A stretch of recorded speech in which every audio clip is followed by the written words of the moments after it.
এই পরিশ্রম করেই প্রবাসে উঠে দাঁড়াতে হয়। দেশের কথা মনে হয় চোখ বেয়ে পানি ঝরে, কিন্তু সেই পানি মুছে নিজেকেই নিজে গভীর সম্ভাবনা দিয়ে আবার ঝাঁপাতে হয় এই জীবন যুদ্ধে। এই যুদ্ধে হারার পথ নেই, কুইট এই শব্দটা ছুঁড়ে ফেলতে হয় দূরে, বহু দূরে, হয়তো সাগরে।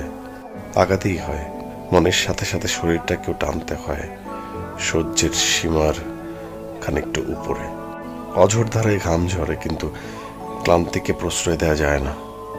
এর মাঝে ক্লান্ত শরীরটাকে ঠেলে নিয়ে যায় হাওয়ার্ড ব্রিজের ঠিক নিচে।